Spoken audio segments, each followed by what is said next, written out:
कभी नहाते हुए हल्का महसूस किया है, जैसे कोई इनविजिबल फोर्स आपको ऊपर उठा रही है? ये जादू नहीं, फिजिक्स है। ये है आर्किमिडीज प्रिंसिपल का कमाल। सोचो, एक बैटटब लबालब भरा है। अब सोचो आप उसमें उतर रहे हैं। क्या होता है? पानी बाहर गिरता है ना?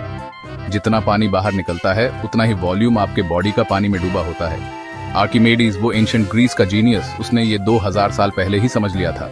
उसने रियलाइज किया कि कोई भी चीज जो लिक्विड में डूबती है उस पे एक अपवर्ड फोर्स लगता है। हम इस फोर्स को बॉयंसी कहते हैं, और इस फोर्स की मैग्नीट्यूड ये बिल्कुल उतनी ही होती है जितना उस चीज के द्वारा हटाए गए लिक्विड का वेट। यही सिंपल सा लेकिन जबरदस्त प्रिंसिपल शिप्स को तैराता रखता है।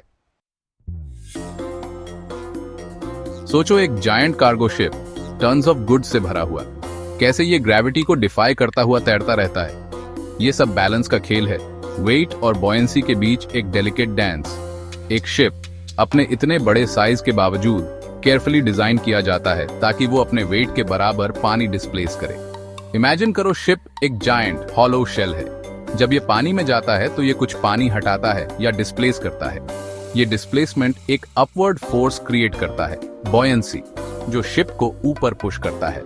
जब तक शिप और उसके कार्गो का वेट उस पानी के वेट से कम होता है जो वो डिस्प्लेस करता है, शिप तैरता रहेगा।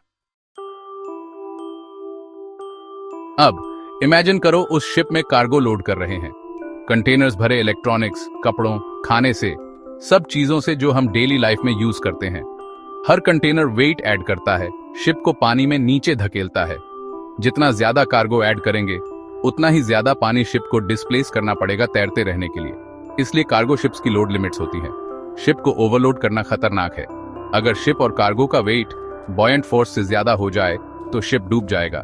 ये ऐसे ही है जैसे किसी फ्लोटिंग टॉय बोट में ज्यादा कॉइन्स डाल दो, आखिरकार वो डूब ही जाता है। इसलिए आर्किमिडीज प्रिंसिपल को समझना सेफ और एफिशिएंट शिपिंग के लिए बहुत इंपॉर्टेंट है।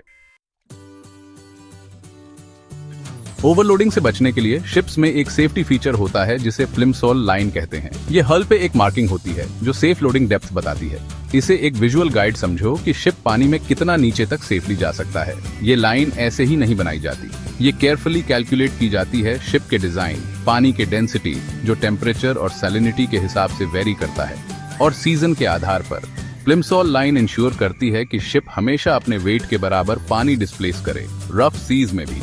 ये एक सिंपल मार्किंग है जो एक क्रिटिकल सेफ्टी मेजर रिप्रेजेंट करती है, ओवरलोडिंग के खिलाफ एक silent guardian. Section 5, naval architects, the architects of buoyancy. Ship design करना एक कॉम्प्लेक्स टास्क है, आर्ट और साइंस का डेलिकेट बैलेंस। नेवल आर्किटेक्ट्स इन फ्लोटिंग सिटीज के मास्टरमाइंड्स होते हैं। वो आर्किमिडीज प्रिंसिपल यूज करते हैं शिप का शेप, साइज और वेट डिस्ट्रीब्यूशन डिटरमिन करने के लिए। हर चीज मेटिकुलसली कैलकुलेट की जाती है, स्टेबिलिटी और सी वर्दीनेस इंश्योर करने के लिए। वो इस बात का ध्यान रखते हैं कि शिप किस टाइप का कार्गो कैरी करेगा, कौन से रूट्स पे चलेगा और एक्सपेक्टेड सी कंडीशंस कैसी होंगी। हल डिजाइन, वाटर टाइट कंपार्टमेंट्स और हैवी मशीनरी की प्लेसमेंट जैसे फैक्टर्स, ये सब इंश्योर करने में क्रूशियल रोल प्ले करते हैं कि शिप ओपन ओशन के चैलेंजेस झेल सके और साथ ही बॉयंसी के लॉज को भी फॉलो करे। Section 6, ballasting, finding the sweet spot at sea. Imagine करो, एक शिप बिना कार्गो के चल रहा है, उसके होल्ड्स एम्प्टी हैं। वेट के बिना शिप पानी में बहुत ऊपर रहेगा जिससे वो अनस्टेबल हो जाएगा। यहाँ बैलास्टिंग काम आता है।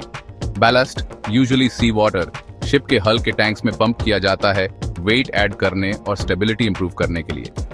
ये एक डेलिकेट प्रोसेस है। ज्यादा बैलास्ट और शिप पानी में बहुत नीचे चला जाएगा, फ्यूल एफिशिएंसी कम हो जाएगी।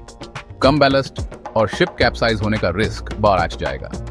बैलास्टिंग इंश्योर करता है कि शिप सही ड्राफ्ट, वाटर लाइन और हल के बॉटम के बीच का डिस्टेंस मेंटेन करे ऑप्टिमल परफॉर्मेंस और सेफ्टी के लिए। Section 7, draft marks, reading between the lines of water.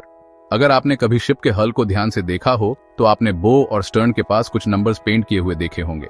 ये ड्राफ्ट मार्क्स होते हैं और ये शिप का ड्राफ्ट पानी में उसकी डेप्थ डिटरमिन करने के लिए क्रूशियल होते हैं। जैसे जैसे कार्गो लोड या अनलोड होता है, शिप का ड्राफ्ट चेंज होता है। ड्राफ्ट मार्क्स को केयरफुली मॉनिटर करके क्रू एक्यूरेटली कैलकुलेट कर सकते हैं शिप का वेट और इंश्योर कर सकते हैं कि वो सेफ लिमिट्स में है। ड्राफ्ट मार्क्स शैलो वाटर्स में नेविगेट करने, ब्रिजेस के नीचे से गुजरने और सेफली डॉक करने के लिए एसेंशियल हैं।